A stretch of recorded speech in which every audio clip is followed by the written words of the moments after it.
come from a line of lawyers and judges. मेरे ताया जी एक प्रोसिक्यूशन लॉयर थे मध्य प्रदेश में. मेरे ग्रैंडफादर मध्य प्रदेश एंड उत्तर प्रदेश में हाई कोर्ट जज रहे हैं. अलग अलग डिस्ट्रिक्ट्स में उनकी पोस्टिंग होती थी.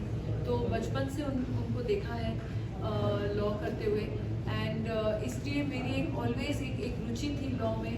एंड उसके अलावा तो मेरे हस्बैंड बोलते ही हैं कि मैं डिबेटिंग इतना अच्छा करती हूँ, आर्ग्यूमेंट इतने अच्छे देती हूँ कि मुझे तो लॉयर ही होना चाहिए था. तो besides all that I think this is something that I enjoyed with. कौन से मुद्दे पर आपकी डिबेट होती है? ऐसे तू घर बता दे. रवीना जी, मतलब कर्मा का जादू तो उतरा ही नहीं, दूसरा जादू बिखेरने आ गई. कैसे, how did you manage? I think जैसे मैं लोगों को कहती हूँ कि हर एक किरदार हम लोग के अंदर एक मल्टी फैसेटेड इंसान होता ही है. हमारे ऊपर है हम अपनी पर्सनैलिटीज़ कैसे फॉर्म करते हैं. लेकिन अगर आप सोचने जाएं तो हर एक एक्टर में और हर एक इंसान में कहीं ना कहीं एक किसी किरदार का भाग ज़रूर एग्जिस्ट करता है. वो है आपके अंदर, उसको कैसे लाना और उसकी पर्सनैलिटी कैसे शेप करना. तो आप अगर देखेंगी इंद्राणी कोठारी की पर्सनैलिटी तन्वी शुक्ला जी से बहुत ही अलग है. और KGF में रमिका सेन की पर्सनैलिटी थी वो बहुत ही अलग थी.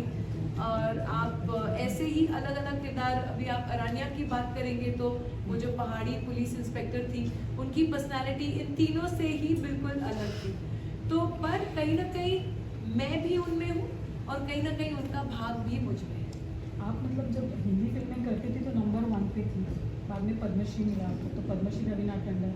और अभी जब आपको OTT का ऑफर आया तो कितना मतलब कितना कश्मकश रहा दिल और दिमाग में?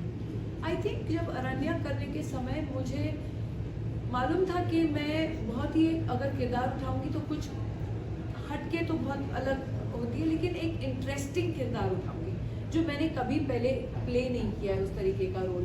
तो जब अरण्या का ऑफर आया मेरे पास और दूसरे बहुत सारे किरदार आए निभाने के लिए, पर वो इतने अलग नहीं थे. वो सेम थे जो आप बोलते अच्छा रवीना वही शहर की लड़की कर रही है या वही हाई सोसाइटी टाइप के रोल्स फिर वही सेम देखने को मिलता. तो जब इसलिए पहाड़ी पुलिस इंस्पेक्ट्रेस का मुझे आया किरदार करने के लिए, वो भाषा के साथ, वो लहर के साथ, वो एक एक्सेंट थोड़ा डाल के, तो मुझे बहुत मज़ा, एक चैलेंज था मेरे लिए करने के लिए. एंड फिर उसी एक्सट्रीम में रमिका सेन किया, उसी एक्सट्रीम में इंद्राणी कोठारी किया, उसी एक्सट्रीम में पटना शुक्ला कर रही हूँ. तो अभी आपके choice for the film and the OTT has some guideline कि ये करना है ये नहीं करना, ऐसे कुछ? No, there is no guideline. मुझे पसंद आनी चाहिए एक स्टोरी. और ये पटना शुक्ला की कहानी है जो मेरे दिल के करीब है, क्योंकि आई थिंक मैं हूँ, प्रोड्यूसर साहब हैं, हमारे दोनों हमारे जो बच्चे हैं वो हम उम्र के हैं और दोनों ही छात्र हैं. तो ऐसे ही लगता है कि कि it is something that we need to do for the youth of the country for sure. कि हम लोग तभी भी थोड़े प्रिविलेज लोग हैं, हमारे पास रिसोर्सेज हैं, लेकिन उनका क्या जो जैसे रिंकी कुमारी की कहानी है उसमें कि उनके फादर ने अपनी पूरी ज़िंदगी की अपनी कमाई लगाती अपनी बेटी को एजुकेट करने के लिए ताकि वो अपने पैरों पे खड़े रहे, किसी के ऊपर निर्भर नहीं हो ज़िंदगी भर. और वो उससे उसका फ्यूचर जब छीना जाता है तो सिर्फ एक लड़की की कहानी और उसकी फ्यूचर की बात नहीं है, लेकिन एक आम इंसान की भी बात है कि वो कैसे लड़े, वो किसके पास जाए लड़ने के लिए. How does that one common man fight against the system. So that is what the whole story is about. बहुत ही एक पारिवारिक फिल्म है. इतनी हैवी इंटेंस भी नहीं है कि दुखियारी सारे रो रहे, मैं रो रही हूँ, ये रो रही है, कुछ ऐसा नहीं है. पर एक आशा देती है ये फिल्म, एक होप देती है. एंड उसी होप के साथ हमने ये फिल्म बनाई है कि हमें इतनी हैवी फिल्म भी नहीं बनानी कि लोग नहीं कह रहे यार ये क्या बना दिए लोग, ये रोना धोना है. पर एक नाइस ब्रीजी हैप्पी फिल्म जहाँ होप है, जहाँ लोगों के लिए एक आइडिया है कि भैया तुम भी शायद ये लड़ाई लड़ सकते हो. उनको लास्ट क्वेश्चन पूछ कर आप करते हैं. गोली से मैं मुझ पे लग भी जाए और मैं बच भी जाऊँ, बट आई थिंक अपने आप में मतलब जब आप ये बात कह रहे हैं उस बात सुनना ही, और आई थिंक अभी उनके साथ बैठ के ये करना और आप लोगों के साथ थैंक यू फॉर कमिंग, तो वो मेरे लिए बहुत ज़्यादा जर्नी ना सिर्फ एक्साइटिंग रही है बल्कि ये भी समझने को मिला कि कितना कुछ टेक्निकल चीज़ें सीखने को मिली है. Because she comes from a background where she has seen cinema changes, she has seen Bombay world changing.